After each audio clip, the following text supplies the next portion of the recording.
제 소개를 할 때 꼭 이걸 이야기해야 되거든요. 뭐냐면 저는 이제 스님이 아니라는 거, 이걸 좀 제가 말씀을 드려야 될 것 같아요. 외모가 이렇게 머리카락이 없어서 가지고요. 제가 왜 머리카락이 없냐면요, 탈모예요. 그러니까 오해하지 마시고요. 이거 말 안 하니까 설교가 귀에 안 들어온다 그러더라고요. 이 고정관념이라는 게 있잖아요, 그렇죠? 그러니까 아무것도 아니에요. 뭐 총에 뭐 불만 있는 게 아니라 그냥 자연스럽게 빠져서 제가 이렇게 민 거고요. 저는 금년에 나이가 이제 52입니다. 저도 52이고요. 이제 딸이 셋 있고요. 아내는 하나 있습니다. 오늘 이제 제 가정 이야기를 좀 할까 하는데요. 딱 이맘때였거든요. 1월 말에 이제 한 4년 됐네 벌써요. 좀 됐는데 벌써. 지금 막 뚜렷합니다. 제가 그때 경상북도 경주에서 집회를 하고 있었는데 새벽 1~2시에 아내가 전화가 왔더라고요. 뭐라 그러냐면 당장 지금 올라오지 않으면 평생 후회할 일이 있을 거라고 막 펑펑 울면서 전화를 했더라고요. 직감적으로 큰일이 터졌구나 그런 생각이 들더라고요. 그래서 제가 다음날 그 주최 측에 정말 힘들게 양해를 구하고 서울로 올라왔어요. 근데 제가 집으로 간 게 아니라 어디로 갔냐면 고려대학병원, 요 구로 말고요, 안암동에 있는 그 고려대학병원에 제 가족이 있다고 그래서 거기로 갔거든요. 가서 제가 물어보고 5층에 소아병동 5층입니다. 거기에 대해서 뭐 엘리베이터 탈 여유도 없고 해서 막 뛰어 올라갔어요. 올라갔더니 응급처치실이라는 곳이 있거든요. 거기에 있대요. 그래서 제가 들어갔어요. 들어갔더니 저희 딸이 누워있는 침대가 보이더라고요. 근데 그 침대 주위에 이미 한 10여 명의 뭐 교수님들 그리고 간호사들이 빙 둘러서 있더라고요. 그래서 제가 비집고 들어갔어요. 얘 아빠라고. 봤더니 이미 몸이 다 옷이 다 벗겨져 있고 속옷 하나 입고 있고 그리고 이제 링거가 막 꽂혀 있더라고요. 이게 뭐지? 하는 순간에 그 교수님 중에 한 분이 저한테 알려주시더라고요. 아버님이 도착하기 전에 한 8분간의 긴 발작을 하고 죽어버렸다고, 죽음에 들어갔다고. 죽음을 저한테 이렇게 승부를 하더라고요. 제가 앞이 그냥 캄캄했고 그냥 다리 힘이 쭉 빠지더니 제가 털썩 주저앉았어요.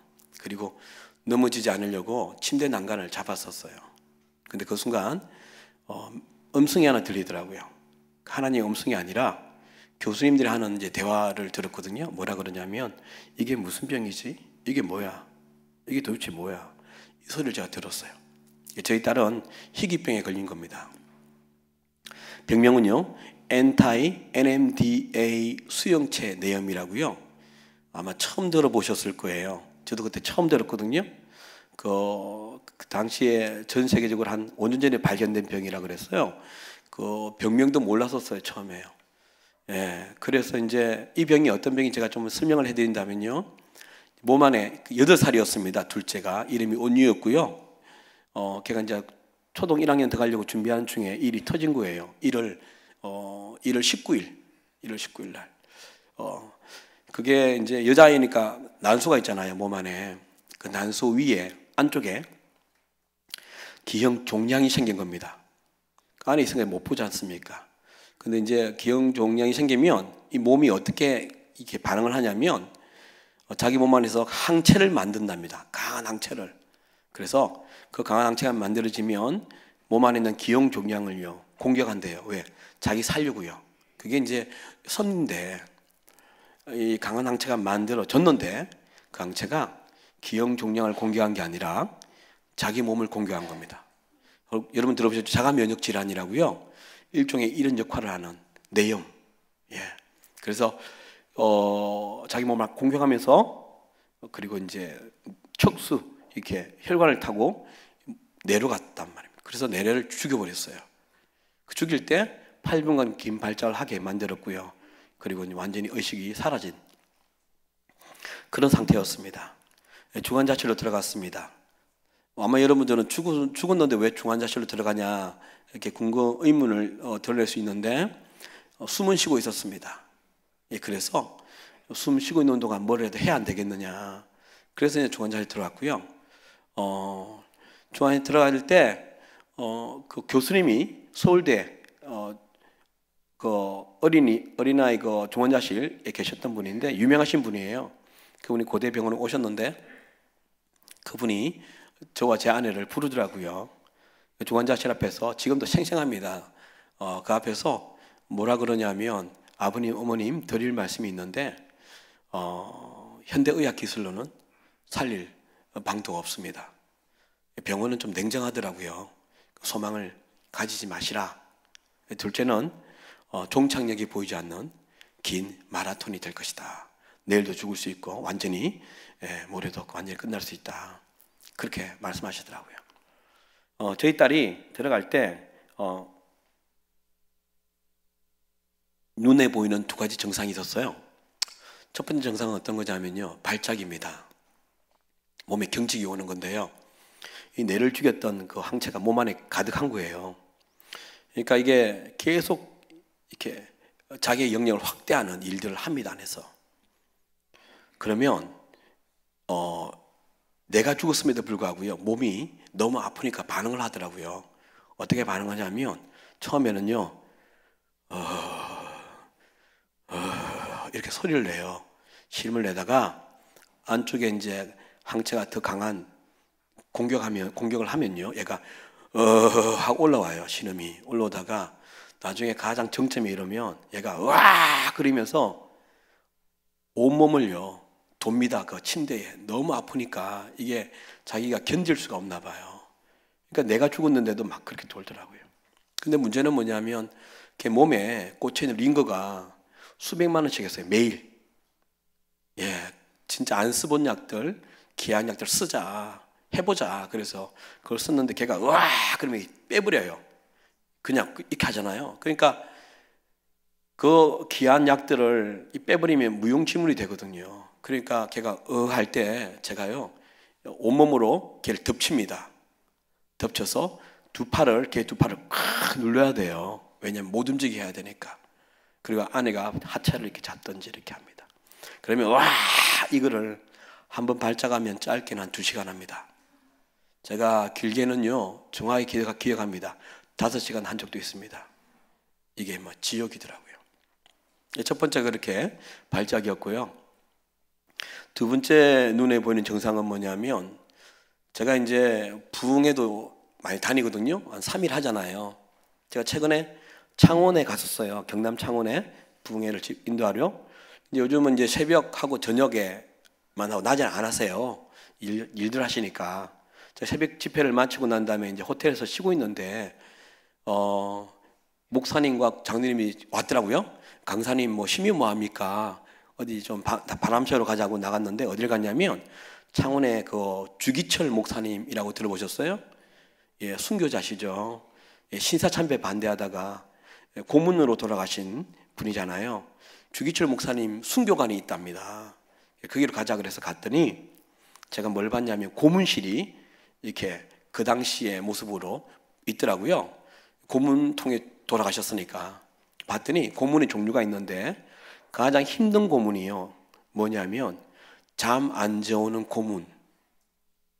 그걸 저보고 정말 동감했습니다. 왜냐하면 저희 딸의 두 번째 증상이 잠을 안 잤습니다. 몸 안에 있는 항체가 자기 몸을 공격을 해서 눈을 24시간 떠 있게 했습니다. 껌뻑껌뻑요. 여러분 그 사람이 3, 4일 안 자면 미쳐버린다 그러잖아요. 근데 얘는요 거의 20일을 눈 뜨고 있었습니다. 여러분 하루 밤새면 피곤하잖아요. 그래서 눈에 충혈이 된다 그런 말 쓰잖아요.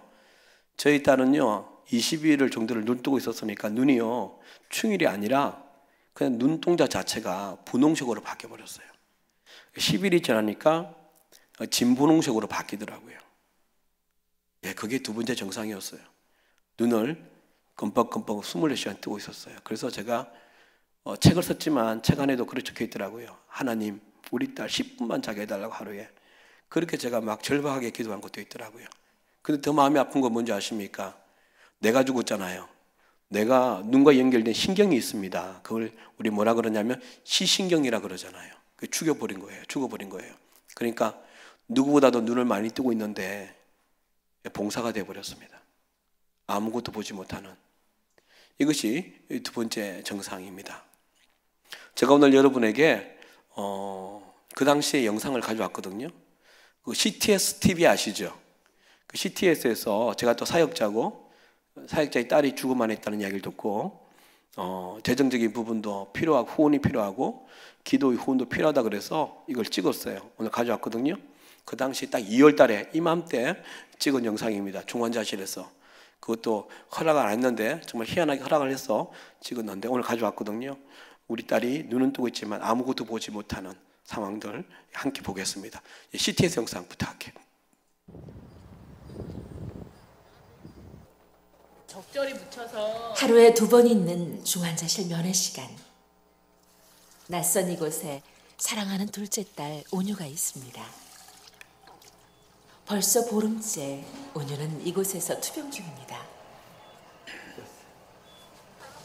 괜찮아 오늘 괜찮아. 온유는 며칠째 한숨도 잠을 자지 않았습니다. 그냥 우리 쿵쿵 하자. 머리를 위주로 해줘요. 머리를. 열도 높고 맥박도 불안정하며 호흡도 좋지 못합니다. 온유야 풀어도 할 수 있으면 해봐. 엄마의 말에도 온유는 대답이 없습니다. 가스가 너무 많이 차서 안 나오고 있거든요. 근데 지금 배가 너무 빵빵해지고 방구도 잘 아예 안 끼고 막 이러니까. 어서 그렇게 자자. 조금만 이기자 우리. 온유 할 수 있어. 여태까지 잘했잖아. 그럼. 그지? 며칠 전 수술로 온유는 난소에 있는 종양을 떼어내었습니다. 하지만 수술 후 가스가 배출되지 않아 엄마 아빠의 애를 태우고 있습니다. 이럴 때에는 주님께 매달리는 것 외에 다른 방법이 없습니다. 하나님 도와주십시오. 도와주십시오. 하나님 도와주십시오. 주여. 전능하신 하나님께 간구할 뿐입니다. 조금이라도 진정이 있었으면 조금이라도 나았으면 이제 맨 처음에는 낫겠다라는 소망을 가지고 기쁨으로 있었는데 시간이 지나면 지날수록 내 믿음을 묻게 하시는 것 같아요. 우리 온유가 천천히 가도 좋으니까 나았으면 좋겠다는 생각밖에 없어요, 솔직히. 지난 보름 동안 온유에게는 여러 차례 위험한 순간이 찾아왔습니다. 그때마다 병명조차 모르는 병과 싸워야 했습니다. 네, 끄셔도 되겠습니다. 네, 그냥 어느 날 한날 그냥 바람처럼 저희 가정에게 이 일이 찾아왔습니다. 여러분 아시겠지만 중환자실은 면회밖에 안 되는 거 아시죠? 아무리 가까워도요. 오전에 한 번, 오후에 한 번, 15분 면회 주는 게 단데요. 고대병원에서 저에게 엄청나게 큰 배려를 해주셨어요. 어떤 배려냐면 부모 중 한 명 24시간 중환자실 안에서 상주할 수 있게끔 해주신 거예요. 너무 감사했죠. 어린아이고 8살 여자아이고 희귀병이라 그렇구나 하고 들어갔는데 아니더라고요. 들어가서 하루 이틀 만에 배려가 아니었음을 알게 되었어요. 왜냐하면 여러분 들어가니까 중환자실은 어떤 분들이 계시냐면 삶과 죽음의 중간에 있는 분들이 계세요. 그렇죠? 산소호흡기 떼버리면 이 땅을 하지 가시고요. 들어간 약을 그냥 막아버리면 죽음을 맞이하는 사람들이 있는 곳이잖아요. 그랬더니 그곳이 어떤 곳이냐니까요. 정말 체면체통이 없는 곳이더라고요. 여러분 사람이 죽음 앞에 서 있으면 체면체통이 없어지더라고요. 사실 우리 남자분들 예비군 군복만 입혀놔도 그죠? 체면체통이 없어진다잖아요. 근데 거기는 또 그렇더라고요. 근데 제가 들어가서 너무 불편했던 게 뭐냐면 욕설을 진짜 많이 하는 거예요. 들어가니까 온통 욕설 해요. 야, 가로사! 그러면서 막 육두문자 있잖아요. 그걸 썼어요. 처음에는 제가 이해를 못했어요. 왜 저렇게 사람들이 보기에는 멀쩡하게 공부도 많이 하신 분이고 그런데 왜 이럴까 그랬는데요.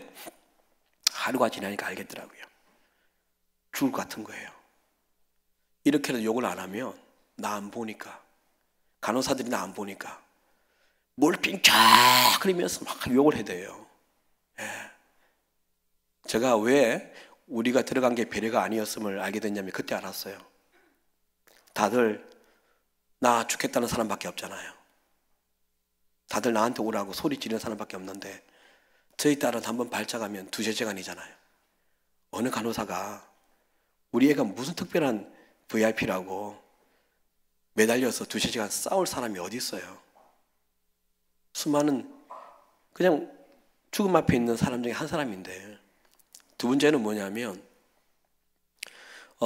저희 딸은요 체온이 거의 40도였어요. 이 몸 안의 항체가 자기 영역을 계속 확장할 때마다 발열을 시키거든요. 그래서 42, 3도 되면 그냥 끝이거든요. 근데 아무리 해열제를 넣어도요, 주사를 넣고 약을 넣어도 떨어지지 않아요, 온도가, 체온이.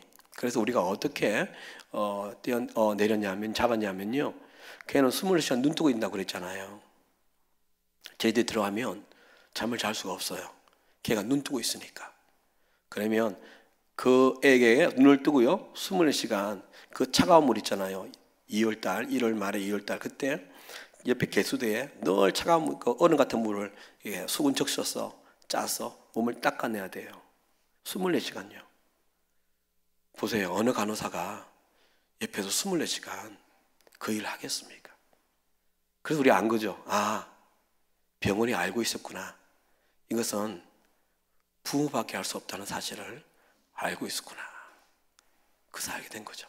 들어가니까요, 뭐 간이 침대, 간이 의자 없는 거 아시죠? 중환자실에는요. 왜냐하면 부모라는 개념이 없기 때문에요. 들어가면 24시간 서 있어야 됩니다. 여러분 뭐 전철이나 버스를 1시간만 서 있어도 다리 아프잖아요. 근데 서서 2-3일을 있어야 됩니다. 그냥 서 있는 것도 아니고 싸워야 되고요, 일해야 되고요, 뭐 그래요. 저희 아내는 3-4일 지나니까 다리가요, 코끼리 다리라 그러죠. 일자 다리가 되었어요. 무릎하고 이렇게 그게 없어졌어요. 다 퉁퉁 부어가지고. 예, 그래서 신발을 못 신었어요. 근데 아내가 그러더라고요. 최근에 그런 이야기 하더라고요. 어떤 분들이 이야기하면서 그때는 아픔을 몰랐다 그러더라고요. 그 죽음이 너무 컸기 때문에.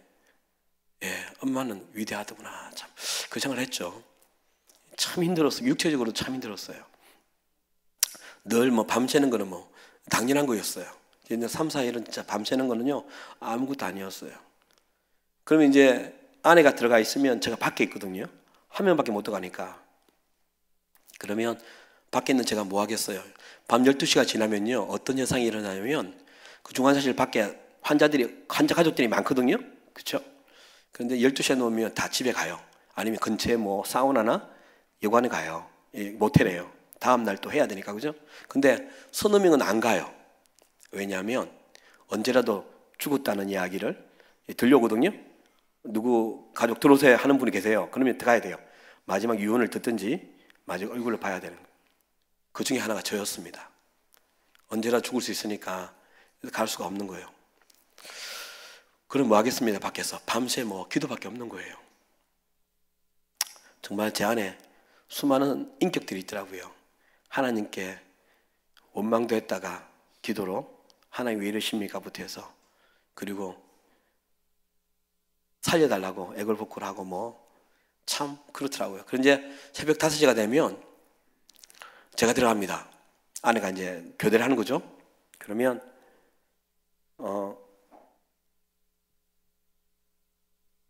제가 이제 얼굴을 누르면 얼굴을 다 검사하고 자동문이 열리면 긴 복도를 지나갑니다. 왜냐하면 다 씻어야 돼요.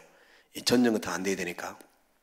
들어가면 그냥 방이 없어요. 그 중환자실은 커튼 이게 딱 이 치면 이게 방이잖아요. 주고 나가고 들어오고 주고 나가고 들어오고 하니까.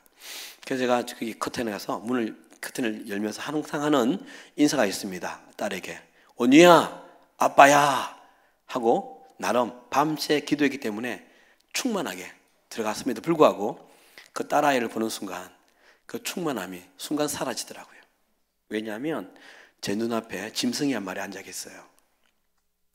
저희 딸은 걔가 내가 죽었기 때문에요. 내 팔을 늘 찍었거든요. 이러면 아마 TV 드라마 보셨을 거예요. 이렇게 붙인 거 있잖아요. 그래서 이게 그래프로 막 일으키잖아요. 근데 걔가 와 해보니 뜯어버려요. 예, 그리고 이게 스티커거든요. 붙였다가 뗐다가 붙였다니까 이 풀이요 머리에 엉망이 돼가지고 야생 짐승처럼요. 머리를 감을 수가 없으니까 그렇게 되어 있고요. 눈은 분홍색으로 바뀌어 있죠.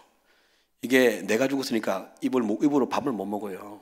코로 이제 집어넣는데 와 하면 이게 빼버려거든요. 그러면 5시간 힘들게 먹였는데도 그냥 한 번에 다 튀어나오기도 하고요. 뭐 이렇게 영양분이 안 들어가요. 그러니까 이 영양분이 안 들어가니까 몸이 어떻게 변하냐면 손등부터 바뀌더라고요. 까맣게 피부가 변합니다. 까맣게 타들어가요. 그러다가 쪽쪽쪽 갈라집니다. 저희가 진짜 로션을 떡처럼 발랐던 것 같아요. 그랬고 온몸에 주렁주렁 링거가 있고요. 살이 완전히 빠지기 시작했고 뭐 아까 본 것처럼 내성마비처럼 몸이 이렇게 뒤틀려 있는 걔를 딱 보는 순간 밤새 기도했어요. 보는 순간 그냥 눈물이 뺨을 타고 그런다는 말 하는데 아니에요. 눈물이요 총알처럼 이렇게 나가더라고요. 이렇게요. 예, 그때 제가 그런 눈물을 흘렸습니다. 아버지니까 그렇죠. 예. 그래서 뭐 그러면서 이제 걔랑 이제 싸우는 거죠. 아내가 나가면 제가 이제 처음에는 막 어떻게 기도하면서 막 말씀을 읽으면서 막 잡았는데요.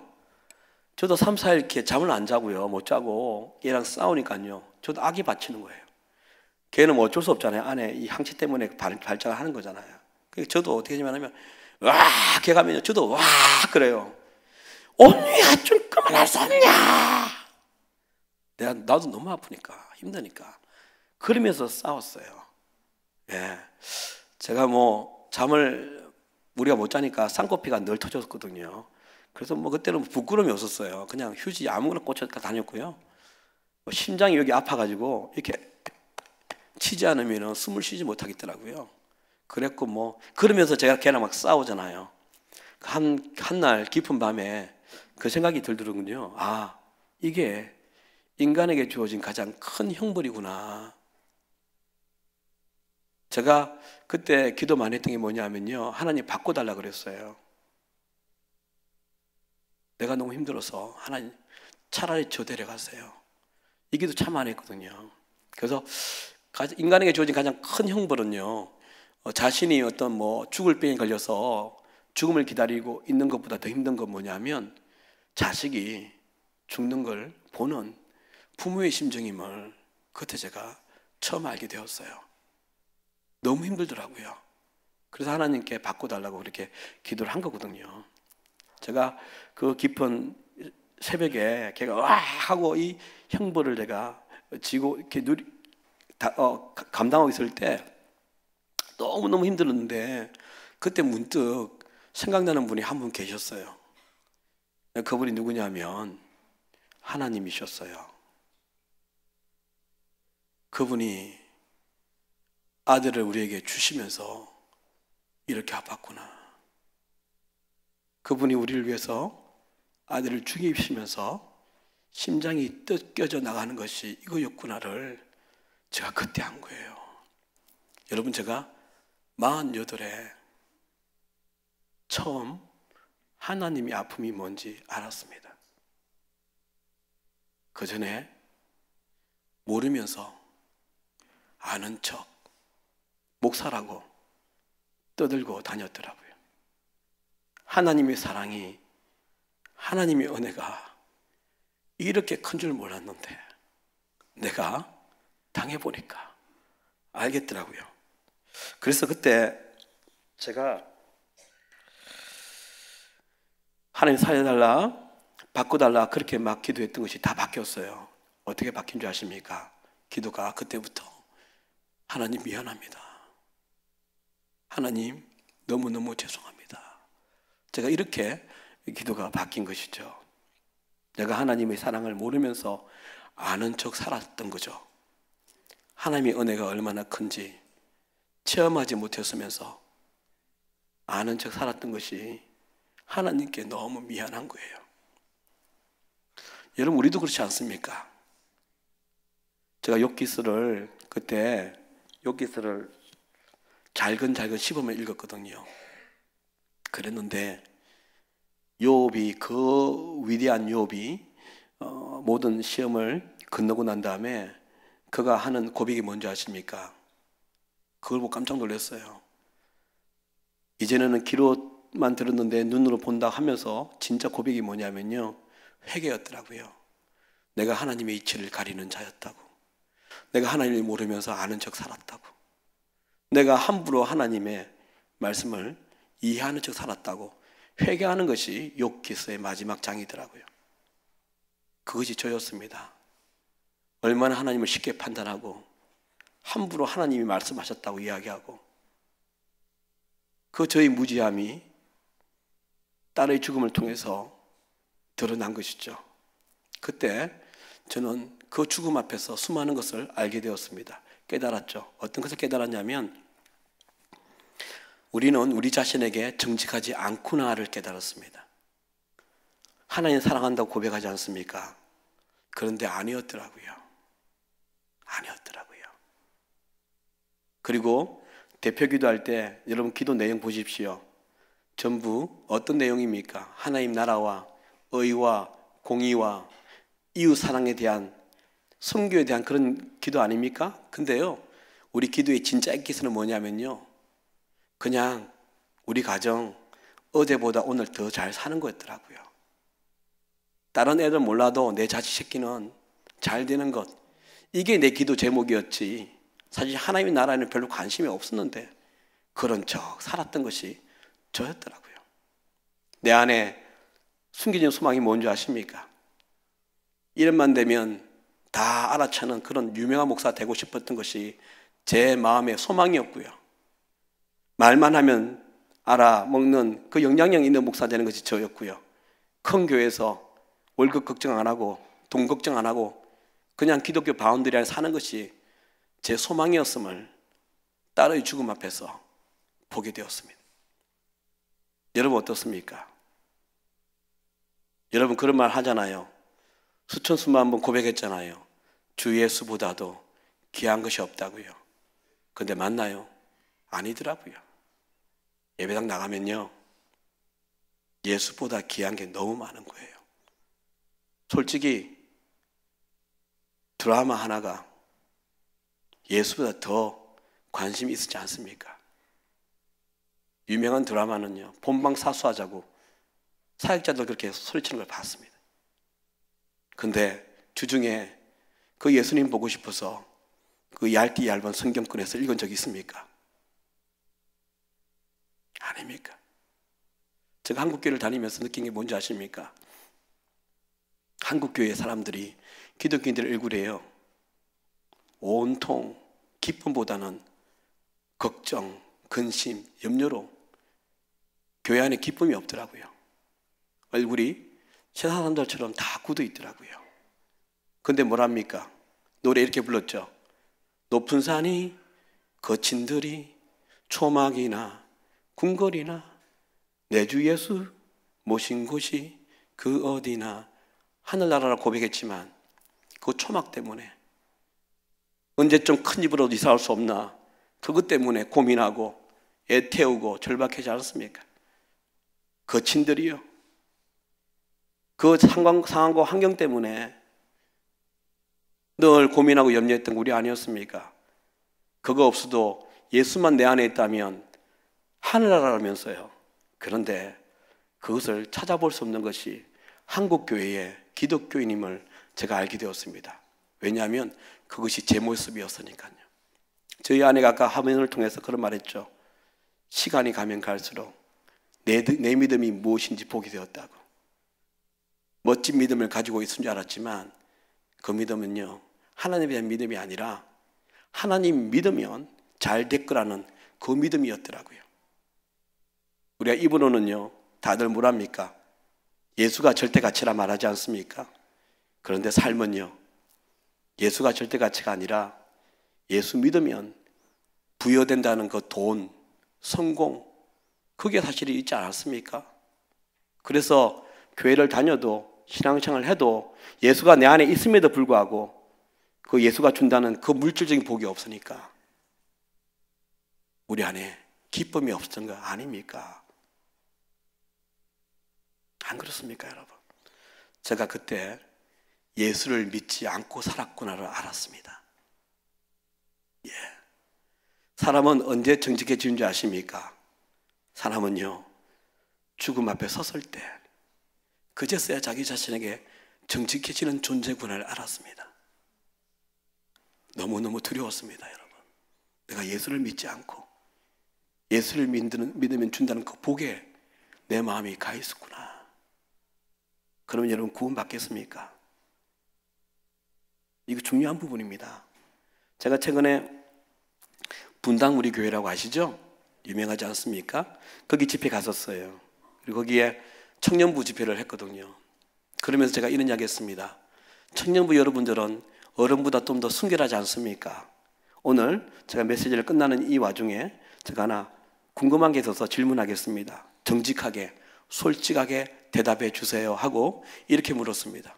여러분은 예수님이 좋아요? 돈이 좋아요? 솔직하게. 그랬더니 그냥 답하지 않고 웃더라고요. 제가 그래서 고맙습니다 그랬습니다. 어른들에게 물었더라면 예수가 좋다라고 거짓말했을 거라고. 아닙니까? 여러분의 희로애락이 예수를 통해서 나왔습니까? 천만에요. 많은 분들이 돈 때문에 울고 돈 때문에 웃고 돈 때문에 걱정하고 돈 때문에 절구했던 거 아니었습니까? 성경은 여호와여 주의 은혜가 있었을 때 내가 산처럼 굳게 하셨더니 내 죄악으로 말미암아 주께서 고개를 돌리사 근심이 찾아왔다고. 성경은 희노애락의 시작과 끝이 하나님이라 그러는데 우리는 아니었던 것입니다. 여러분, 이것은 제가 지어낸 질문이 아닙니다. 마태복음 6장 24절에 있는 말씀입니다. 우리 인생에게는 두 종류의 주인이 있는데 한 주인은 하나님, 다른 한 주인은 사탄이 아니라 돈, 재물이라 그랬습니다. 돈이 하나님의 통치 아래서 잘 쓰면 편리한 것이지만 어느 날 절대 가치가 되어버리면 하나님을 대적하는 주인이 된다는 것이죠. 그래서 우리는 결국 두 주인 중에 한 주인을 모시고 사는 겁니다. 하나님이라고요? 많은 분들이 하나님인 것 하나 돈에 가 있죠. 여러분, 제가 왜 오늘 이야기를 한 줄 아십니까? 여러분이 저처럼 죽음 앞에 서서 정체를 알게 되면 얼마나 고통스러운지 아십니까? 저희 가정을 통해서, 간접 경험을 통해서 여러분 들통나시라고요. 제가 최근에 한국에서 제일 크다는 교회 가서 그런 집회한 적이 있습니다. 여기에 진짜 엄청난 많은 분들이 모여오셨네요. 근데 여러분 아십니까? 여기는 그리스도인이 아닌 사람이 그리스도인인 척 교회에 다닌다는 명목하에 앉아있는 가짜들이 많습니다 하고 메시지를 전한 적이 있습니다. 여러분, 제가 오늘 여러분에게 죄책감을 주기 위해서 이런 말을 하는 게 아니라, 여러분, 세상은 들통나면요 수치스럽고 부끄럽고 낯을 못 들고 살지 않습니까? 그런데 주님 안에서 들통나면요 그제서야 형통이 흐른답니다. 왜냐하면 하나님은요 우리의 마음의 고난을 아시고 심령을 감찰하시는 창조자시라고 그랬거든요. 우리의 정체가 뭔지 안다고요. 그 하나님은요 속지 않습니다. 갈라디아서 6장 7절 말씀처럼 스스로 속이지 말라. 하나님은 업신여기를 받지 않는다 그랬다고요. 그런데 그리스도인이 아닌 사람이 이 교회에 앉아 있으면 하나님이 힘들지 않겠습니까? 하나님은 당신이 보기에 하나님의 백성, 하나님의 자녀에게 하늘의 복을 주시거든요. 그런데 우리는 그게 없지 않습니까? 만약 그게 없다면 하나님도 힘드시지 않겠습니까? 저는 오늘 여러분에게 들통나셔서 하늘의 형통을 누리시라고 제가 말씀을 드리는 겁니다. 아멘, 아멘. 예. 여러분, 그 2017년에요. 2년 전에 그 100주년 교회에서 세미나 했습니다. 어떤 세미나냐면요. 한국 교회의 사회적 신뢰도, 세상은 우리를 얼마나 신뢰하는가 그 세미나를 했거든요. 근데 그 중에 설문조사가 있었는데 이런 설문조사가 있었답니다. 믿지 않는 사람이 물었답니다. 당신은 그리스도인을 신뢰하십니까? 했을 때 신뢰한다가 몇 프로 나온 줄 아십니까? 10.2% 나왔답니다. 10명 중에 9명이 나는 기독교 신뢰 안 해. 여러분, 여러분들이 있는 직장에 여러분 입으로 내가 교회 다닌다 말하지 않으면 직장 동료들이 우리가 교회 다니는지 모른답니다. 왜? 너랑 나랑 뭐 다른데? 학교에서도요, 친구들이 내가 교회 다니는지 모른답니다. 컨닝할 때 다 하고 모든 불법, 편법할 때 다 하는데 너랑 나랑 뭐 달라? 사람도 우리가 그리스도인이라 말하면 너나 잘하세요. 너 때문에 교회 안 가요. 그런다면 모든 것 다 아는 하나님 앞에서는 어떻게 되겠습니까, 여러분? 구원의 문요, 그렇게 쉬운 게 아닙니다, 여러분. 많은 분들이 구원을 오해하는 것 같아요. 과거에 한번 영적 기도를 했기 때문에 천만에요. 천만에요, 여러분. 그것은 구원파죠. 한번 예수 믿으면 어찌 살아도 상관없이 죽을 때 구원받는다는 것은 구원파죠. 여러분, 성경에는 그렇게 말하지 않습니다. 과거의 구원이라 그럽니다. 이전에 하나님의 은혜로 예수님의 죽으심으로 그것을 은혜로 오직 믿음으로 구원을 받은 사람은 빌립보서 2장 12절에 너희는 이 구원을 두렵고 떨리는 마음으로 이루어가라 했던 것처럼 좁은 길을 걸어가는 현재 진행형이 있어야 되고요. 근데 그게 한국의 교회의 기독교인들에게 그 좁은 길 걷는 모습이 보이지 않아서 세상은 우리를 기독교를 하지 않았습니까? 제가 그때 제가 어떤 존재인지 알게 됐다고요. 여러분, 우리가 처음 가는 이렇게 가게 문을 열고 들어가잖아요. 들어가면 이 가게의 주인이 교회를 다니는지 다니지 않는지 알고 있다고 알 수 있는 방법이 있어요. 그 돈 계산하는 그 캐시어, 그죠? 그 뒤에 보면 액자가 하나 붙어 있어요, 그죠? 벽에. 그러면 교회 다니는구나. 왜? 거기 말씀이 적혀 있으니까. 그게 가장 많이 적혀 있는 말씀이 뭔지 아시죠? 예, 아시네요. 내 시작은 미약하였으나 내 나중은 심히 창대하리란 말이잖아요. 그 여러분 아십니까? 이건요, 하나님이 하신 말씀이 아닙니다. 누가 했냐면요, 그 당시에 하나님을 잘 믿는다는 그런 존경을 받는 사람이었어요. 신앙생활도 잘했던 사람 같아요. 그 사람이 한 말이에요. 수아 사람 빌닷이라는 사람이 하나님이 하신 말씀이 아닌데도 하나님 하신 것처럼 알고 있는 분이 많으세요. 그리고 이 말씀은요, 문맥도 맞지 않아요. 8장 7절에 있는 말씀인데요, 1절부터 읽으면 이렇게 돼요. 욥, 너는 너와 네 자녀가 하나님께 죄악을 범했기 때문에 지금 이렇게 고통을 당하는 거야. 네가 만약 회개하고 돌았으면 네 시작은 미약하였으나 내 나중은 심히 창대할 것이다. 이렇게 나온 말이거든요. 이게 맞는 말이에요? 틀린 말이죠. 욥기서 1장 1절부터 성경은 뭐라 말하냐면 우스라는 곳에 지방에 사는 욥이라는 사람이 있는데 그는 하나님께 온전한 자였다고 칭찬으로 시작하는데, 이 장에 가면 하나님과 사탄이 이야기할 때 욥을 소개할 때도 하나님조차도 칭찬하는 사람이었고, 욥은 자신의 아들들이 자녀들이 죄를 범하지 않게 하기 위해서 늘 번제를 드렸던 사람인데, 근데 뭐예요? 앞뒤도 맞지 않는 말, 하나님이 하신 말도 아닌데 우리는 꼭 하나님이 하신 말처럼 내게 주신 축복의 말씀처럼 믿고 붙여놨잖아요. 부적처럼. 왜요? 내 마음 안에 진짜 원하는 것, 소망은 뭐냐면 창대케 되는 것, 어제보다 잘 사는 것. 그러면 주인이 누구겠습니까? 생각해 보십시오. 결국 우리는, 하나님은 성경은 하나님과 돈을 겸비하여 섬길 수 없다 했는데 우리는 구원도 받고 싶고 세상 사람처럼 그리 살고 싶은 거예요. 그러면 긴가민 가면 여러분 아시죠? 귀라는 거예요. 저는 여러분들이 세상이 주는 그 기쁨보다도 그 물질적인 편의보다도 주께서 주시는 기쁨으로 사시기 바라고요. 아멘, 아멘. 그래서 제가 오늘 그걸 깨닫고요. 그 죽음 앞에서 이걸 깨닫기 시작했습니다. 내가 잘못 믿었구나.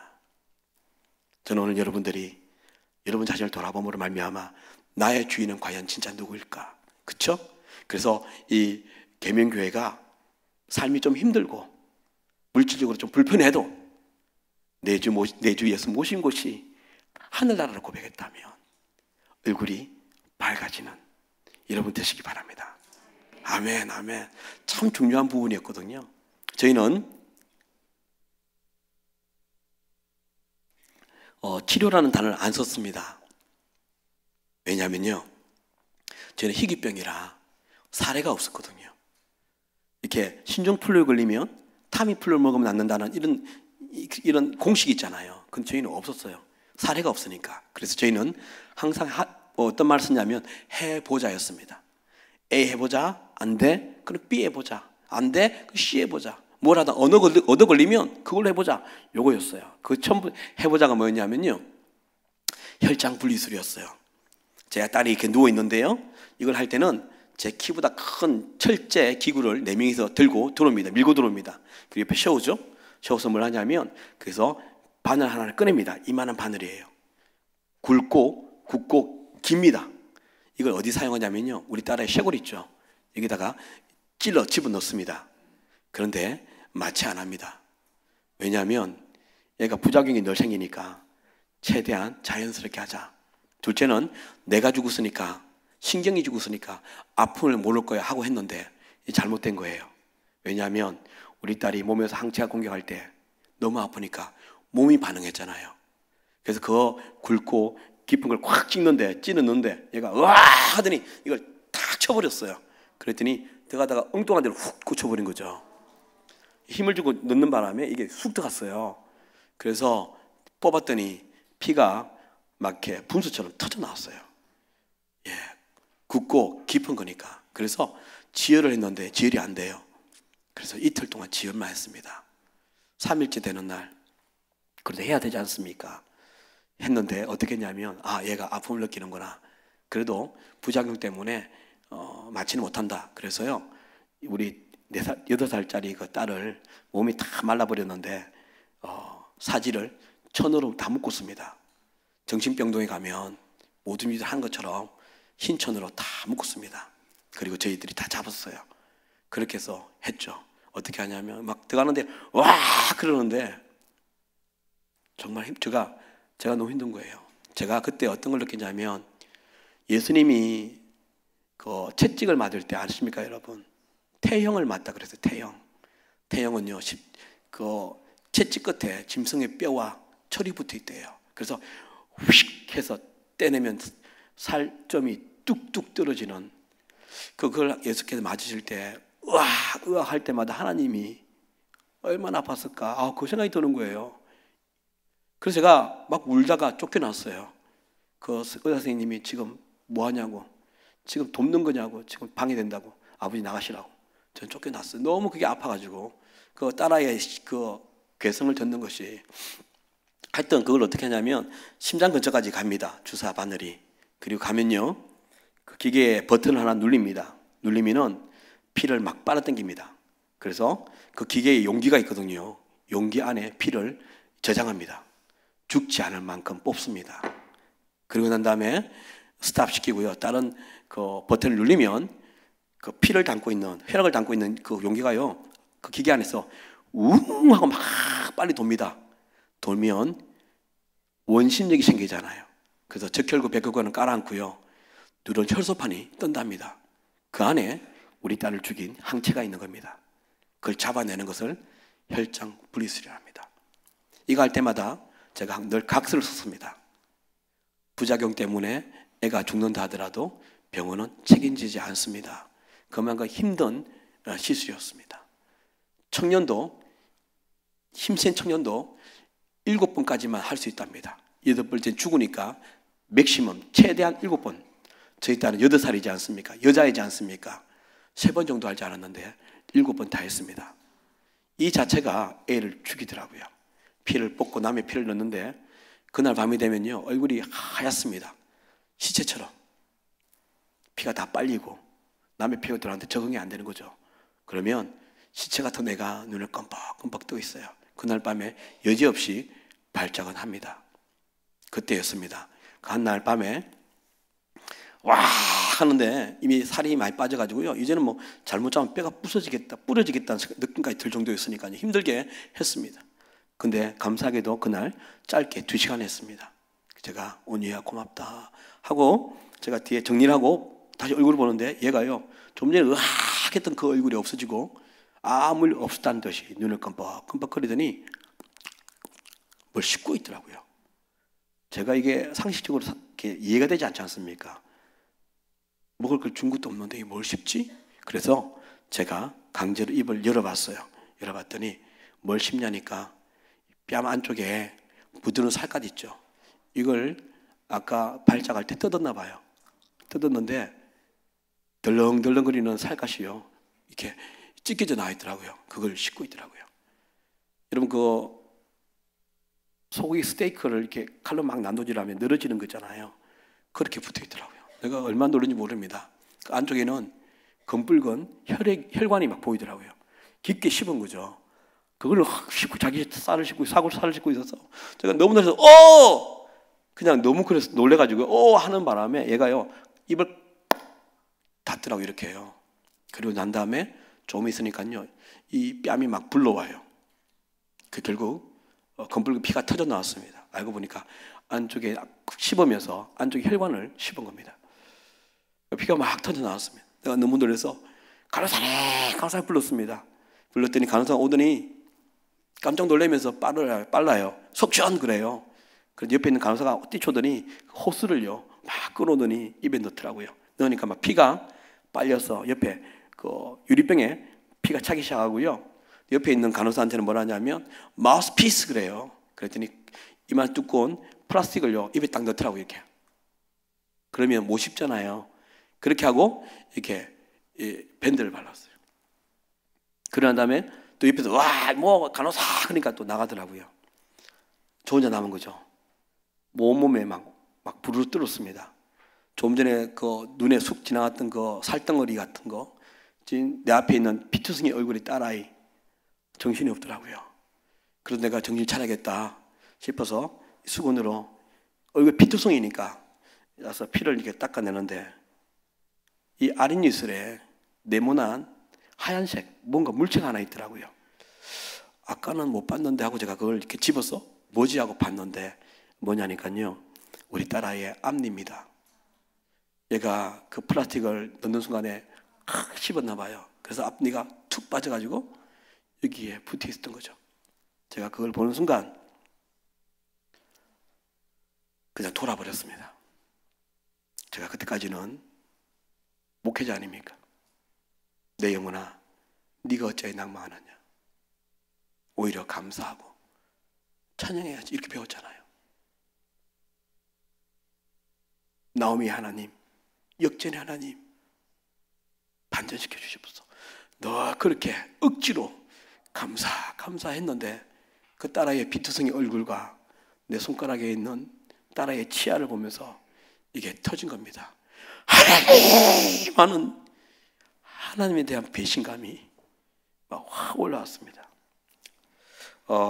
그러면서 제가 최근 몇 년간의 일들이 확 생각이 나는 거예요. 여러분, 저는 미국에서 13년을 살았습니다. 영주권도 땄습니다.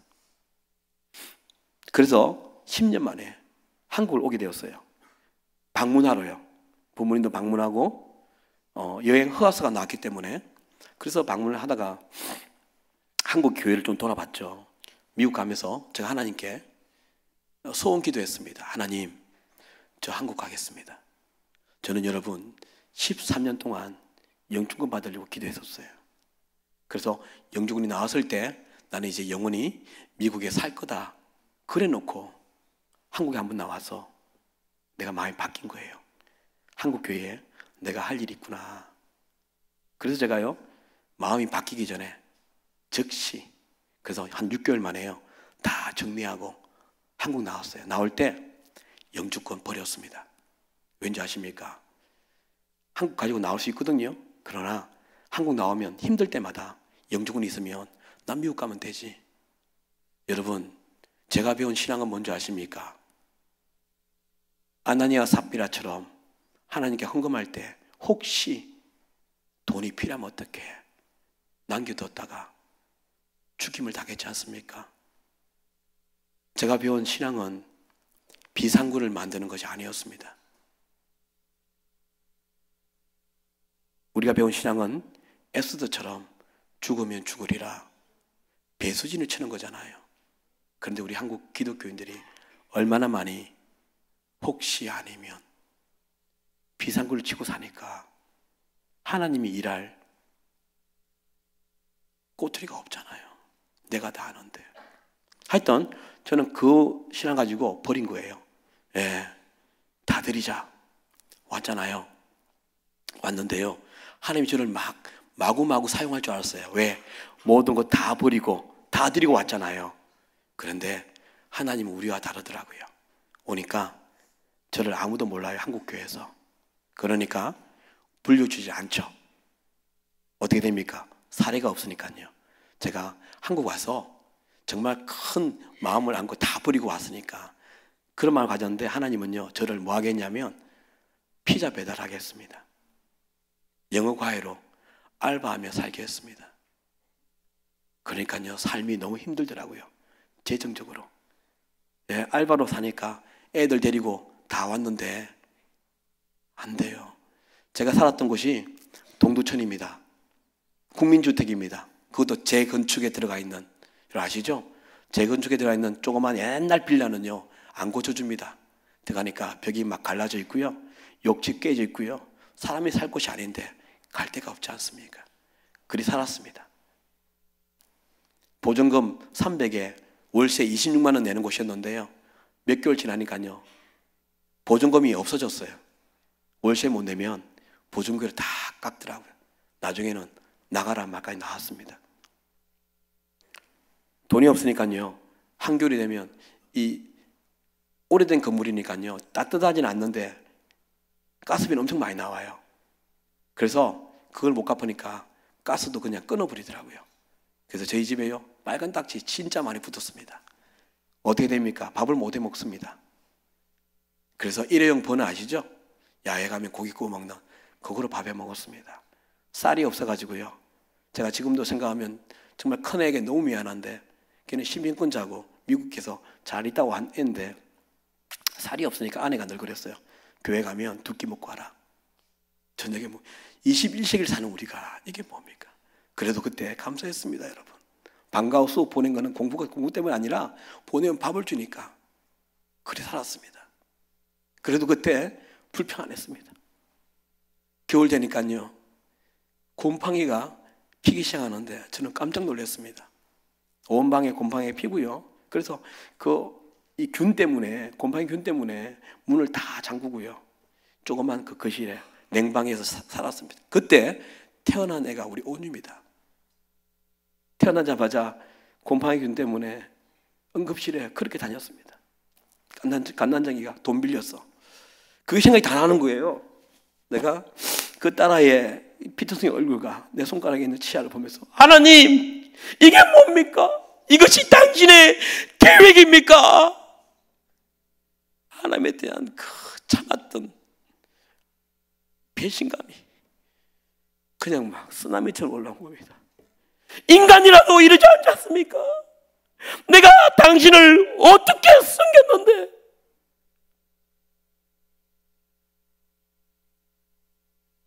여러분도 그런 적 많잖아요, 그렇죠? 그러다니까요 이 정신을 못 차리겠더라고요. 그러면서 제가요 그 딸아이의 치아를 꼭 쥐고요 이를 악물고 결단했습니다. 평소처럼 주위에서 환자들이 약간 의사 부를 때 내가 그 소리에 맞춰서 입을 열어 하나님 당신을 욕하고 저주하며 내가 대적하리라. 이런 하나님 나는 필요 없어. 그렇게 제가 그 차를 콕 쥐고 이를 악물고 하나님을 대적하려고 기다리고 있었어요. 너무너무 처절했거든요. 그런데 그 순간에 하나님 음성은 아닌데 그냥 어떤 한 문장이 제 마음을 쑥 들어왔어요. 뭐라 그러냐면 너 이래도 나 신뢰하니. 이 한 문장이 쑥 들어온 거예요. 그래서 저는요 여러분 하나님 신뢰한다는 말 못했어요. 저는요 4대째 예수 믿는 가정에 태어났었어요. 정주할 때부터요. 그러니까 태어나서부터 늘 듣고 말했던 것이 주여 믿습니다 였는데 그 말 한마디를 못하겠더라고요. 왠지 아세요? 제가 배운 하나님과 내 눈앞에 있는 하나님이 다르더라고요. 우리 어떻게 배웠습니까? 어떻게 교회에서 세뇌당했습니까? 하나님은 사랑의 하나님, 긍휼의 하나님, 좋으신 하나님이라고 얼마나 노래했습니까? 선하신 하나님, 은혜가 풍성한 하나님, 그렇게 배웠는데 그날 나에게 왔던 하나님은 원수처럼 달라들었던 하나님이었어요. 나를 죽이려고 그 이빨을 막 드러내놓고 나를 갈기갈기 찢으려고 덤볐던 하나님이었고요. 내 인생에 뿌리채 뽑아서 마구 뒤흔드는 하나님으로 왔잖아요. 그러니까 내가 배웠던 하나님과 다르니까 4대째 예수를 믿던 상관없이 믿기지가 않았어요. 그런데 그 와중에 제가 하나 깨닫는 건 있었습니다. 뭐냐면 믿음은 암기하는 것이 아니었구나. 설교 들으면서 암기하고 제자 훈련받으면서 암기하고 이런 게 아니었구나. 믿음은 삶으로 증명해내는 거였구나. 그럼에도 불구하고 제 안에 너무 처절했기 때문에 예수를 믿는다는 말을 못하겠더라고요. 하나님을 신뢰한다는 말을 못하겠더라고요. 그리고 다시 한번 이를 악물고 다시 도전하려고 대적하려고 꼭 지었습니다. 그랬더니 또 다른 문장이 들어왔습니다. 쑥 뭐라 그러냐면 이제 네가 한 말에 대한 책임을 져야지. 여러분 우리 하나님께 얼마나 많은 고백했습니까? 오늘도 오전 예배 때 기도하면서 아멘 아멘 했던 고백들 많으시죠? 찬송 부를 때 다 우리의 고백, 여러분 자신의 고백으로 부르지 않습니까? 내가 매일 기쁘게 순례길 행함은 주의 팔이 나를 안보하며 성령이 계시네. 좁은 길을 걸으며 밤낮 기뻐하는 것 천만에. 예배당 나가서 좁은 길은 미련한 길이고 손해보는 길이고 불편한 길이라 좁은 길은 생각지도 않고 넓은 길 걸었던 우리 아니었습니까? 교회 안에서도 미워하는 사람, 꼴 보기 싫어서 억지로 교회 다니는 사람 있지 않습니까? 내가 주인 삼은 모든 것 다 내려놓고 주님만 나의 주임이라 그래놓고 내 인생을 다 설계하고 하나님이 내 편이 되어서 내 뜻을 이루어달라고 기도하지 않았습니까? 얼마나 많은 교회 생활을 하면서 고백을 했습니까? 근데 저 또한 수많은 노래를 지었는데 그 노래대로 안 살았더라고요. 하나님이 다 하신 거예요. 왜 너는 고백한 대로 살지 않니? 왜 여러분 세상 사람들이 우리를 기독교라는지 아십니까? 세상은요 우리가 교회에서 무슨 말 하는지 다 알더라고요. 기독교인들도 정직하다며 순결하다며 이웃을 네 몸처럼 사랑한다며. 그런데 돈이란 개념이 들어오면 악착같이 지독하게 자기 것 지키려고 남의 것 빼앗으려고.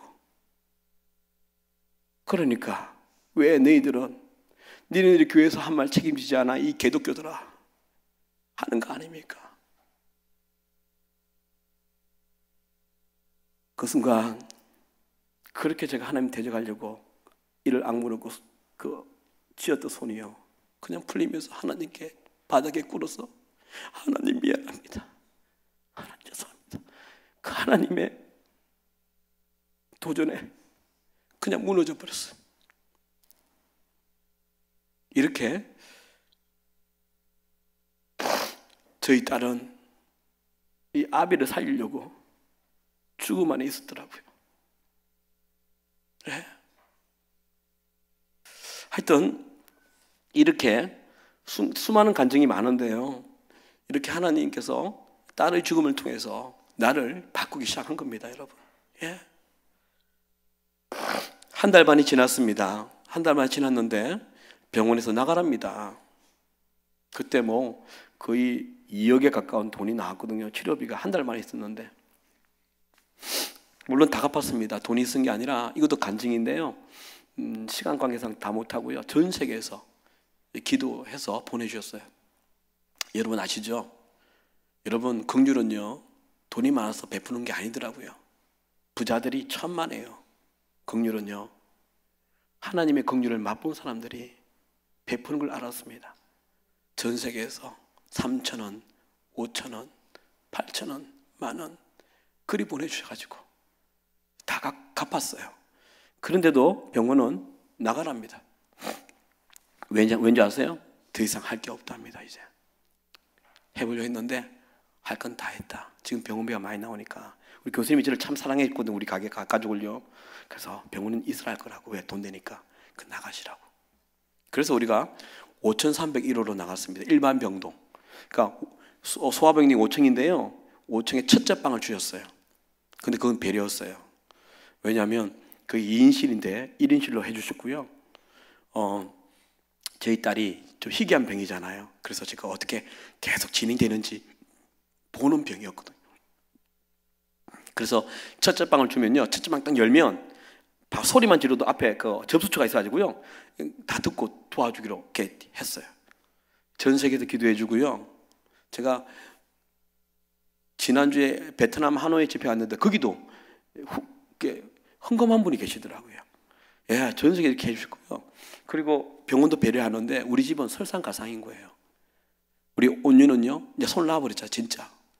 그런데 막내가 6살이었어요. 온유가 8살이었고 막내가 6살이었는데 6살짜리가 더 심각한 병이 걸린 거예요. 얘도 한 명도 지금 힘들어 죽겠는데, 그게 어떤 병이냐면 소아 우울증입니다.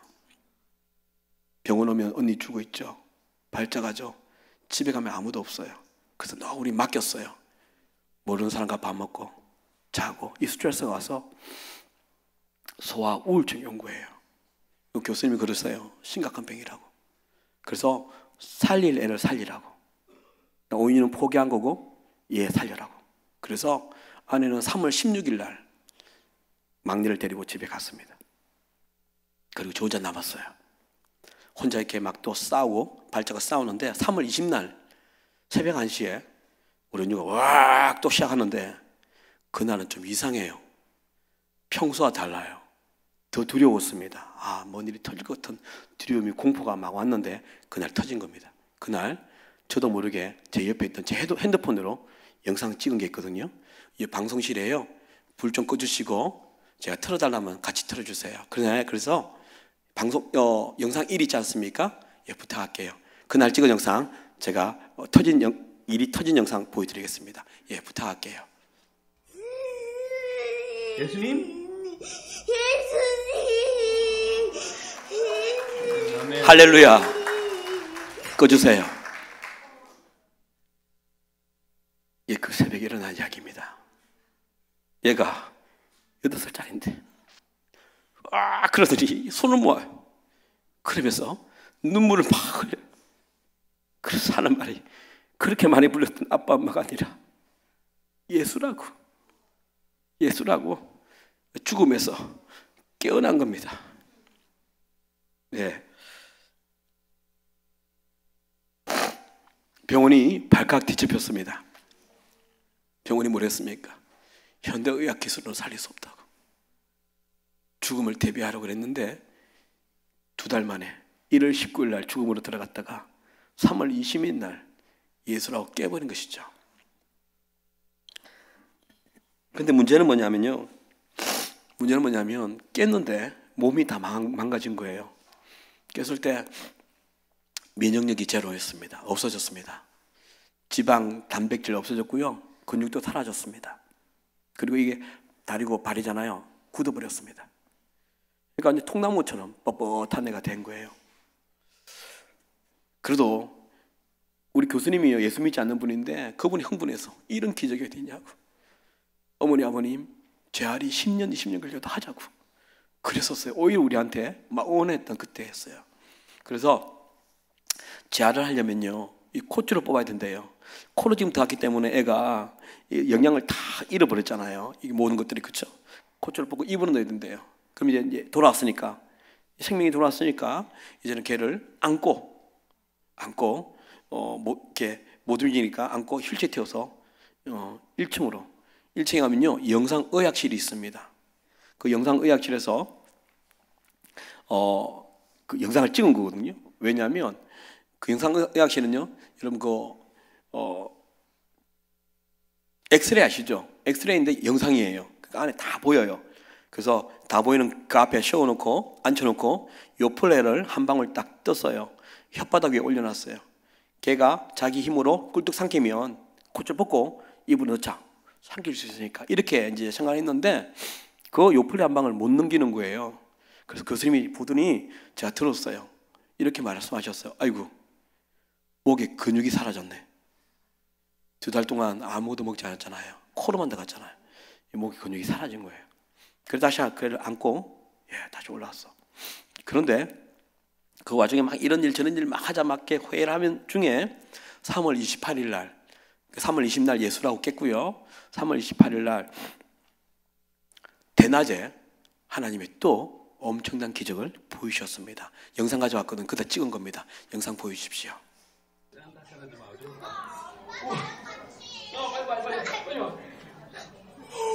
할렐루야. 네. 세빈이 기다려줘. 아, 오늘 기적이 어떻게 있었어? 됐어? 됐어? 기적이에요, 기적. 하나님이. 예, 꺼주세요. 아멘. 예. 얘가 나올 때 기적의 막대가 나왔거든요. 소리를 쳤거든요. 내가 너무 놀래가지고요. 이게 일어날 상황이 아닌데, 걔가 이제 엄마가 걔 죽어 있을 때, 주말 있을 때 너무 마음이 아픈 거죠. 나보고 한날에 그래요. 여보, 원주가 발이 큰 것 같아. 제가 속으로요. 이 사람이 너무너무 마음에 이런 마음이 있으니까 헛것이 보이는구나. 그랬거든요. 근데 아내가 가서 마트에 가서 크락스 이렇게 신발 하나 사온 거예요. 큰 사이즈를. 선반에 올려놓은 거예요. 근데 온유가 깨고 한날 그 본 거예요. 그날 아빠 신발. 저는 마음이 너무 아팠던 게 뭐냐면 걷지도 못하는 애가 얼마나 걷고 싶으면 그냥 줬어요. 그냥 이렇게 만질 줄 알았는데 신겨줘 그래요. 신겨줬고 걷자에서 나온 거예요. 제가 얼마나 놀랐겠습니까? 예, 그래서 막 놀래서 내가 기적기적 막 나오니까 막 사람들이 막 붙어서 막 홍해 갈라지지 막 그렇게 막 지나간 거거든요. 그때 나 나올 때 내가 기적하면 나오면서 나올 때 앞에 접수처에 의사 간호사들이 들은 거예요. 그 소리를, 제 소리를요. 크게 소리가 나왔으니까. 그래서 그들이 딱 고개를 들더니 아주 잊지를 못합니다. 다 뻘떡 섰어요. 누구보다도 우리 딸의 병을 잘 아는 의료인이잖아요. 그러더니 간호사들은요 입을 막더니 우는 거예요. 저는 그 마음이 이해하거든요. 그분들은 9명이 상견례를 했는데 한 명만 예수 믿는 분이었거든요. 그런데 왜 우냐면 저는 이해돼요. 우리 딸이 특히 새벽에 되면 발작을 많이 했는데 그때 할 때마다 피가 안에 막 소변 대변이 막 터져나오고 그걸 그분이 다 가르고 도와주고 했던 분이에요. 막 어떤 때는 막 너무 발작이 심하면 같이 울기도 했어요. 애처로우니까. 그랬던 걔가 한날 예수라고 깨더니 자기 눈앞에서 쩌벅쩌벅 나오니까 이게 막 감정이 그죠? 저는 그 이해가 되더라고요.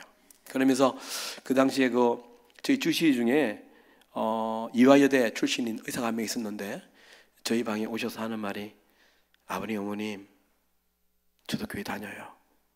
예, 커밍아웃 하더라고요. 그러면서 하는 말이 병원에서는 하나님 이야기 못하게 돼 있어서 그랬다고 그러면서 아시죠? 우리 주님이 하신 것. 그러면서 지금 간호사들이 뒤에서 쑥덕쑥덕 거리고 있다고. 예. 그리고 3월 28일 그렇고요. 3월 31일 날 퇴원했습니다. 아멘, 아멘. 예.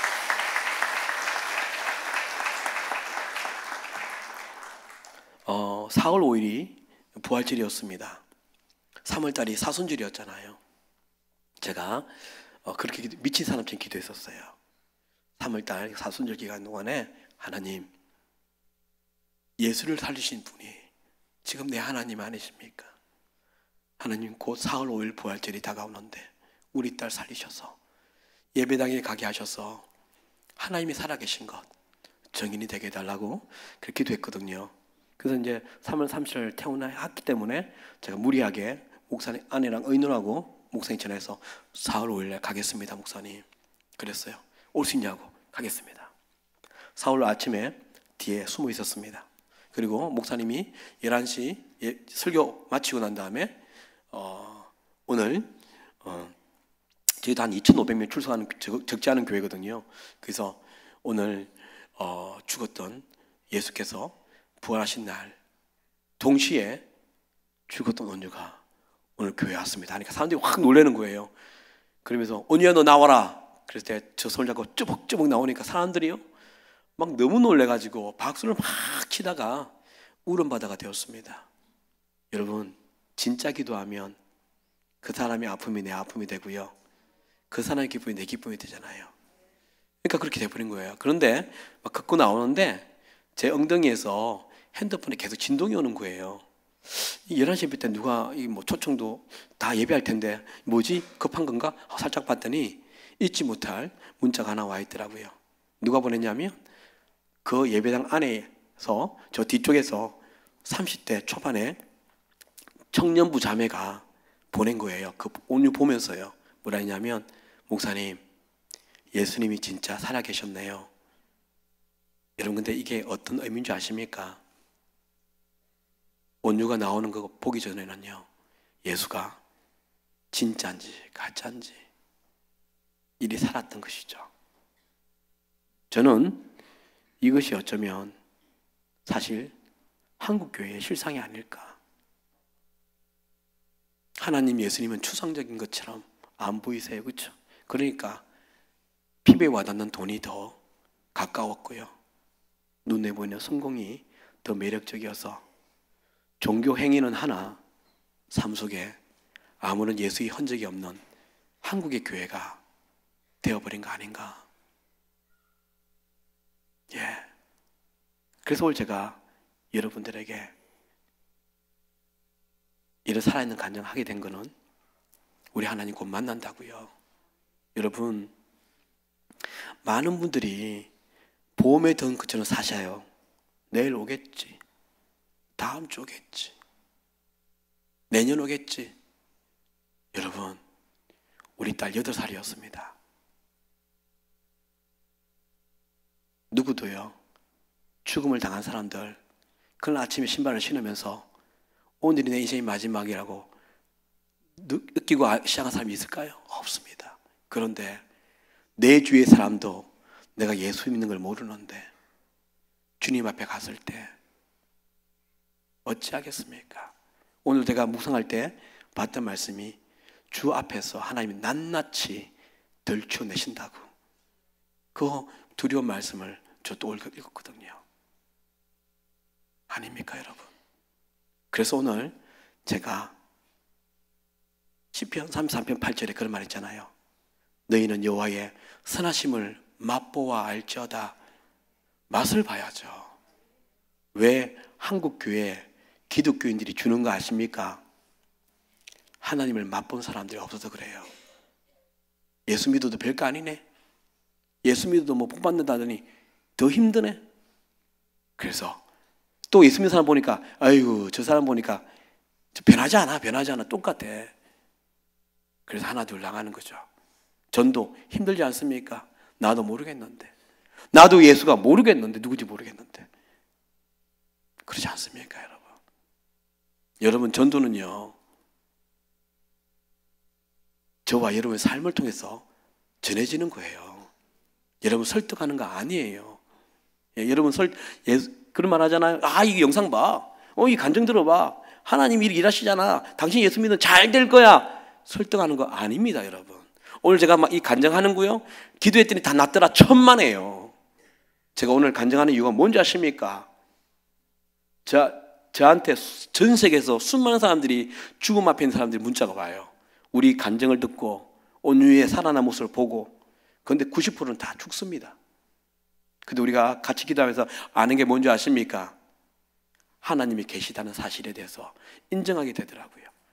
여러분, 이스라엘 백성처럼 표적을 구하지 마십시오. 표적 너머에 있는 하나님 보시기 바랍니다. 예. 내 상황이 어찌 되었든 간에 오늘 제가 여러분을 말씀드리고 싶은 것은 하나님이 여전히 건재하시고 일하시고 하신다는 것과 더불어, 과연 여러분들은 하나님 보시기에 진짜 그리스도인 맞나? 만약 어쩌면 우리가 하나님의 하늘의 기쁨을 못 누리고 사는 것은 그냥 기독교인처럼 제스처하거나 인 것처럼 살기 때문에 그런 거 아니겠습니까? 여러분, 하나님의 기쁨을 사는 사람이 어떤 사람인지 아십니까? 환경과 상황이 바뀌어서 그것 때문에 감사하는 것 천만에, 그것은 좀 질이 낮은 감사 아니겠습니까? 성경에 보면, 열왕기에 보면요, 여러분 그 엘리사라는 사람이 있는 거 아시죠? 엘리사에게 사원이 하나 있었어요. 그런데 아람 군대가 늘 공격하려고 계획을 세울 때마다 이스라엘이 다 하는 거예요, 성경에 보면. 그래서 아람 왕이 그래요. 스파이가 있구나, 스파이가. 잡아내! 그랬더니 그 신하가, 아닙니다, 왕이시여.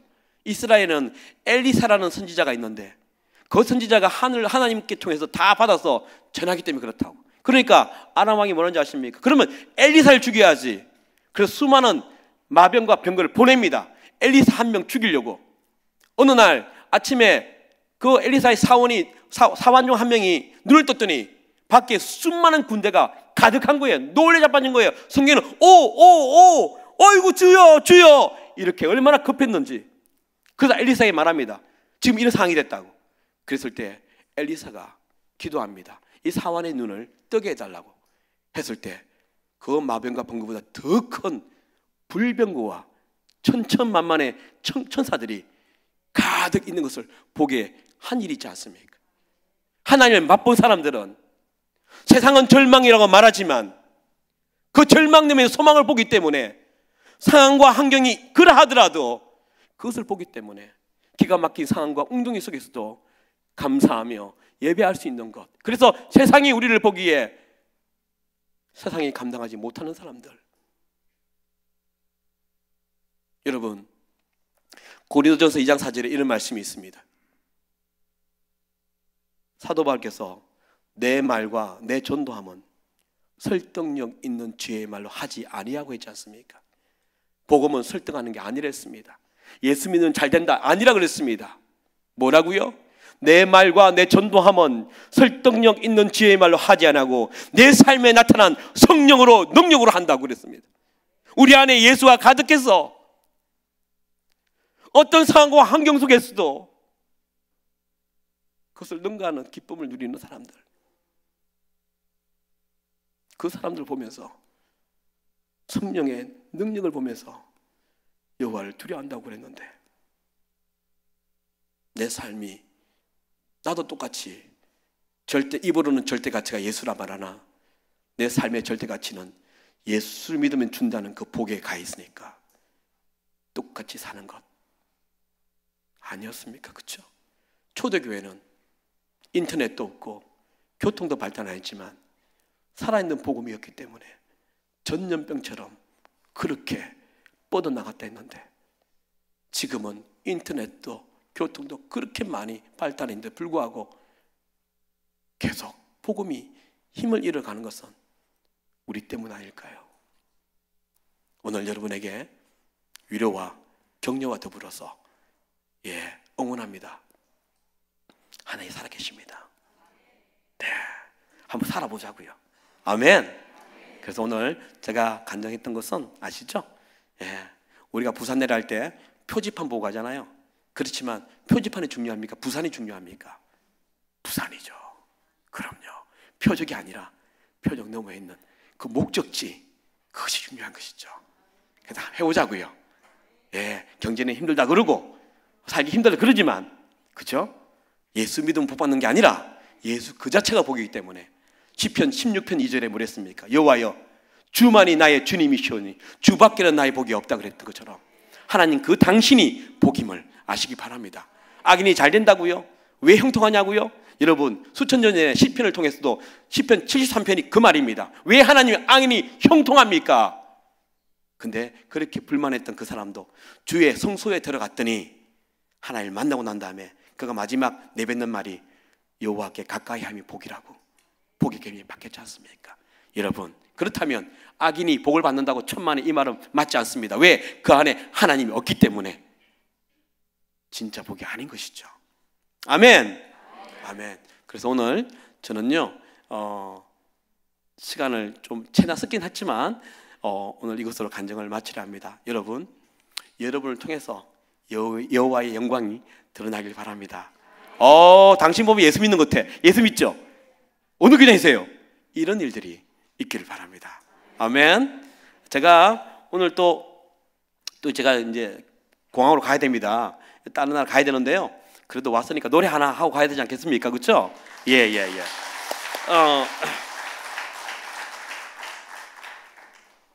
여러분, 제가 예배 사역자입니다. 그래서 예배에 대해서 참 짧게 이야기하고 좀 말씀을 드릴까 하는데요. 제가 여수라고 아세요? 여수? 전남 여수에 제가 집회를 갔어요. 갔는데 누가 불렀냐면, 저를 불렀냐면 청년부 연합회 6개 교회가 청년부들이 저를 부른 거예요. 그래서 간다 그러고 이제 있었는데 이런 일이 있었답니다. 이제 청년부 연합 집회니까요, 교회를 빌렸대요. 큰 교회를 빌렸는데 거기에 막 포스터를 붙였겠죠. 근데 이런 일이 일어났대요. 그 교회만 빌려준 담임 목사님이 이렇게 복도를 지나가다가 포스터를 본 거예요. 봤더니 요번에 교회를 빌려줬는데 이 집회 하는가 보다 하고 쭉 봤더니 제 사진이 강사에 돼 있고요. 은혜로다 다윗처럼 작곡자. 깜짝 놀랐대 이분이요. 왜냐하면 그 교회 가장 많이 부르는 노래가 지금 이 두 곡이래요. 그러니까 깜짝 놀라면서 이 사람이 온다고? 오기 힘든 사람인데 온 김에 그죠? 도랑치고 가자였고 이런 거 있지 않습니까? 그래서 초청을 할 수 없냐고 연락이 온 거예요. 그래서 제가 토요일 가서 토요일 올라오는 스케줄이었는데 주일이 하나 더 생긴 거죠. 그래서 제가 내려갔어요. 내려가서 이제 저를 초청한 전사님과 이제 저녁 집회하려고 청년부 집회하려고 복도를 지나는데 그 목사님을 만난 거예요. 그 만나서 제가 그날 모자를 쓰고 왔거든요. 이게 머리가 이렇게 되면요 더위에 참 이렇게 더위가 힘듭니다. 머리카락이요. 스킨이기 때문에 겨울에 막 찌릿찌릿하고요. 그래서 모자 쓰거든요. 모자 쓰고 이렇게 만났지 않습니까? 그래서 그 중간에 그 전사님이 목사님 이분이 강사시고 이분이 담임 목사라고 소개를 하는 거예요. 그래서 인사를 해야 될 거 아니에요. 모자를 벗고 인사를 하는데 이분이 멈칫한 거예요. 왜냐하면 종교가 다르잖아요. 그렇죠? 제 외모가 그렇지 않습니까?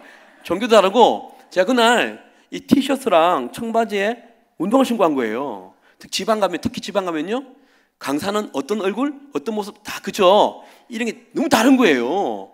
그리고 이분이 멈칫한 거죠. 어색하게 인사하고 난 다음에 헤어졌어요. 이제 그날 집회 끝나고 난 다음에 저는 호텔에 있었죠. 다음날 이제 교회 집회니까. 근데 밤 10시쯤에요. 저를 초청한 전사님이 전화 온 거예요. 실무자죠, 그분이. 하면서 목사님 감사합니다. 그러면서 나중에 이제 하고 싶은 말이 이거죠. 목사님 내일도 집회가 있는데 혹시 가져온 다른 의상이 있습니까? 묻더라고요. 그래서 제가 있습니다 그랬더니 갑자기 막 할렐루야 그러는 거예요. 여러분 이 중간에 있는 사람들이 이게 중요하거든요. 그렇죠? 그래서 할렐루야 그래서 이분이 그래요. 어떤 의상 가져왔습니까? 그래서 제가 남방요. 그랬어요. 급 실망하더라고요. 내 영상 보니까 목사님 널 남방에 있던데 하고 끊었어요. 다음날 아침에 7시에 제법 이른 아침이잖아요. 전화 온 거예요. 뭐라냐면 그 전사님이 목사님 죄송한데 단도직입적으로 말씀드리겠는데 양복 입으셔야겠는데요. 그래요. 그저 알고 있었죠. 그래서 그냥 물어봤어요. 이유가 뭡니까? 그랬더니 1시간 전 새벽기도 마치고 담임 목사님 전화했대요. 뭐라냐면 그 목사님 양복 입히시라고. 왜냐하면 자기도 놀리긴 놀랬는데 이 모습 때문에 자기 교회에 수석 장로님이 있대요. 선임. 근데 이 장로님이요 완전 극보수랍니다. 근데 여러분 거기에서 극보수는 복음 외에 관한 것들에 대한 극보수 아시죠? 복음 말고 그 외에 박수 치면 왜 우리 교단은 박수 치는 교단 아니야 이런 거 있잖아요. 방언하지 마 이런 거 있잖아요. 간섭하시는 그런 분 계시잖아요. 그래서 이제 그분이 생각이 나더래요. 지금 지방 가면 아직도 이 강단을요 재단으로 생각하는 분이 많으세요. 거룩한 말씀이 선포되어 오는 거. 그래서 신발 벗어 뭐 이런 거 있잖아요. 애들 올라가지 마 이런 거 있잖아요. 그래서 제가 2시에 올라갔다가 상상했답니다. 상상이 그 목사님이. 그러면 여러분 고정관념이 진짜 무서운 거 아시죠? 제가 탈모 이야기한 것도 고정관념이 있기 때문에 마음이 안 열립니다. 그래서 제가 그 수수 장로님이 저를 딱 보는 순간 어떻게 되겠어요? 이게 뭐야 저 마음이 닫으면 아무리 말씀이 선포돼도 안 들어와요. 그렇죠? 그러면 다음 당회 때 왜 2시 강단에 이런 사람을 불렀어요? 그러면 이제 분란이 일어날 거 아니에요. 그래서 목사님이 최대한 방어를 하는 거죠. 왔으니까. 그래서 뭐 가발을 씌우겠습니까? 그렇죠? 그러니까 양복이라도 입혀야 안 되겠습니까? 그래서 이 양복을 입으라 한 거예요. 그래서 제가 이거 뭐 복음에 상관없으면 다 양보합니다. 양복 준비하세요. 하고 갔더니요 오피스예요. 양복, 넥타이, 와이셔츠, 혁띠, 바지, 구두까지요. 쫙 준비해놨어요. 제가 깜짝 놀란 게 뭔지 아십니까? 구두를 신었더니 딱 맞아요. 원래 이게 신발이 잘 안 맞거든 구두가요. 야 어제 악수할 때 내 발을 봤나? 하여튼 그래서 올라가서 이제 제가 예배도 이야기했어요. 예배 이야기했는데 여러분 아시죠? 여러분 사실 그렇잖아요. 어떤 노래 부르면 은혜가 받고 어떤 노래 부르면 은혜가 안 된다. 그런 분 있으시죠? 50대가 제가 신둘이니까 저 같은 사람은 이런 데 은혜를 많이 받아요. 이런 노래. 하나님 한 번도 나를 실망시키 하면 막 눈물이 막 나와요. 멜로디도 그렇고 그죠? 내가 시어머니 때문에 그렇게 힘들었는데 내가 이 노래 부르면서 내가 참아왔다 이런 내용들이 있다고요. 할머니들은요 할아버지들은 옛날에 복의 근원 강 하면 그때 막 생각이 나잖아요. 그거예요 여러분. 많은 분들이 오해하세요. 성령의 임재 여러분 솔직히 성령의 임재는요 어떤 사람이 받는 줄 아세요?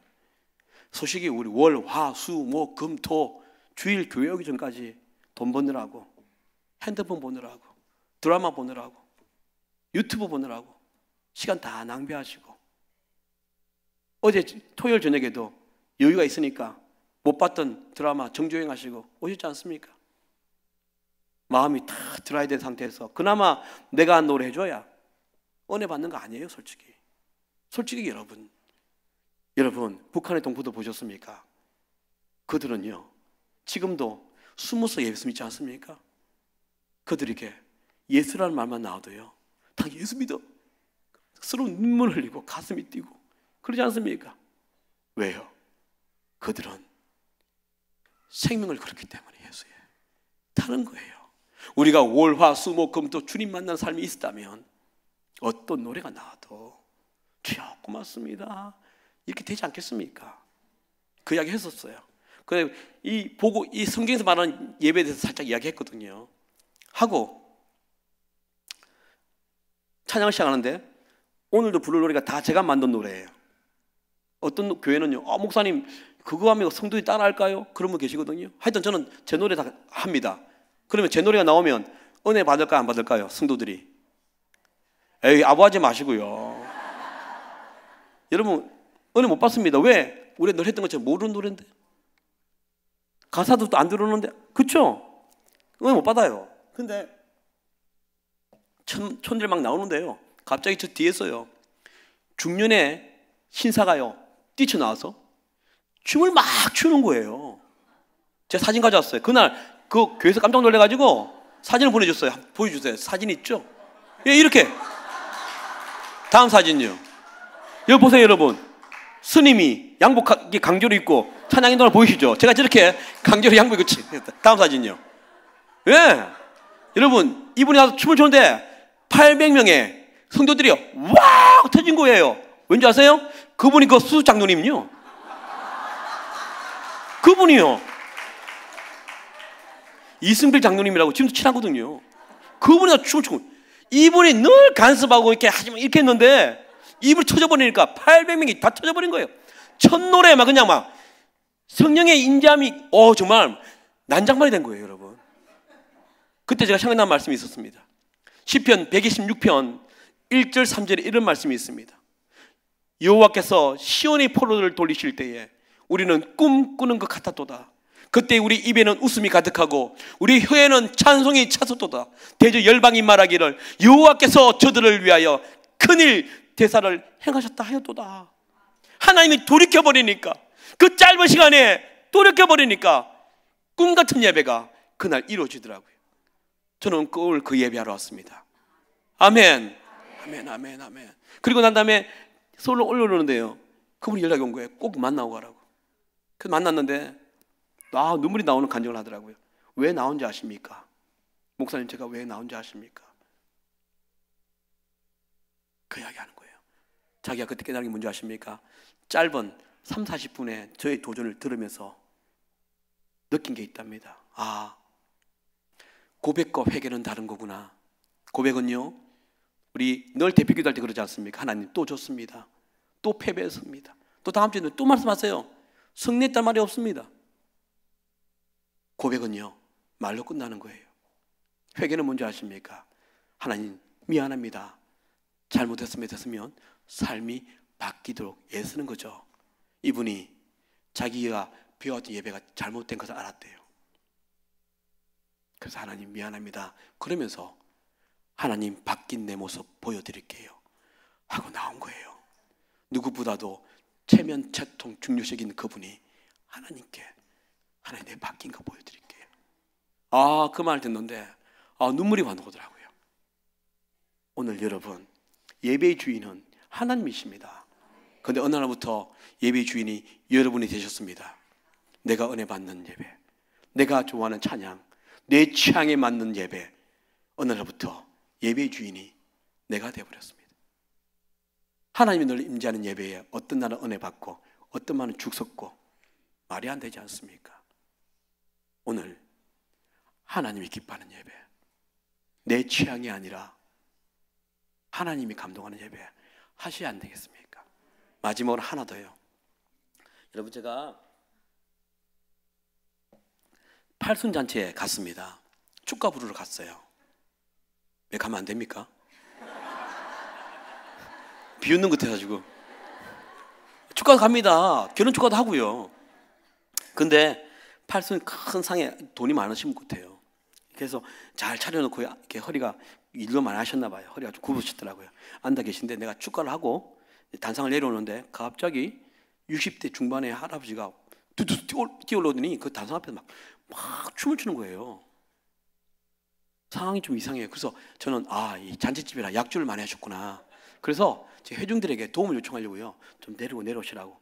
회중을 봤는데 회중들이 같이 춤을 추는 거예요. 너무 이상하지 않습니까? 그래서 제가 관계자에게 물었습니다. 이게 지금 무슨 상황이에요? 그랬더니 이분이 그 올라가서 춤추는 그분에게 손을 쥐다며 하는 말이 저분이 팔순 할아버지 아드님이세요. 아버지 위해서 그 앞에서 막 재롱장창하니까 앉아있는 분들이 너무 이쁜 거예요. 이게 예배 아닐까? 하나님 아버지 기뻐해 주려고. 내가 나이가 많다고요? 여러분, 예배의 주인이 하나님이라면 하나님 나이 생각해 보셨어요? 태초 전부터 계셨던 하나님 앞에서. 그리고 내가 누구라고? CEO라고요? 여러분, 하나님이 우주를 만드신 거 생각하면 비교가 되겠습니까? 여러분, 우리가 속해 있는 이 지구가요, 태양보다 109배가 작아요. 그리고 조그만 태양계 안에 우리가 속해 있는 은하계 안에, 태양계 안에요, 가장 큰 별이요, 우리 케니스 메이지스라는 별이요, 지구의 20만 배 크답니다. 그 별이 2천억 개가 모이면 하나의 조그만 은하계가 되고요, 이 2천억 개, 4천억 개의 별을 안고 있는 이 은하계가 수천억 개 모이면 그것이 은하단이 되고요, 그것이 또 막 모이면 초은하단이 되고요. 이것을 다스리는 하나님 앞에서 내가 뭐라고요? 그렇지 않습니까? 하나님 버젓이 살아계시고 일하시는데 어느 날 내가 주인이 되었어. 예배를 논하고 예배를 판단하고 실은 주님 없이 월화수목금토 살았던 우리였음에도 불구하고 아니지 않습니까? 그래서 오늘 저는 오늘 제가 시간을 많이 사용했거든요. 벌써요. 지금 가야 되는데 그래도 하고 가려고요. 그래서 여러분, 제가 부탁하고 싶은 게 뭐냐면요, 좀 분위기 보지 마세요. 꼭 그런 분 계세요. 아, 이거 좀 떠야 내가 뛰는데, 그런 분 계세요. 그리고 내 라이벌 김 권사가 떠야 내가 뛰는데, 이렇게 보신 계시거든요. 그러면 끝나요. 아시겠죠? 그래서 여러분, 노래할 때 첫 곡부터 확 나가시기 바라요. 아멘. 오늘 하나님이 주인이시기 때문에 그분이 감동하는 예배. 그래서 그분이 스바냐 3장 17절 말씀처럼 내가 너로 말미암아 이 기쁨을 이기지 못하며 내가 너를 잠잠히 사랑하며 내가 너 때문에 즐거이 노래한단다라는 그 하나님이 감동에 섞인 그 멘트가 떨어지는, 그거 내가 우리에게 접해지는, 그래서 그것 때문에 우리가 기뻐하게 되는 그런 예배가 되길 바랍니다. 아멘. 아멘.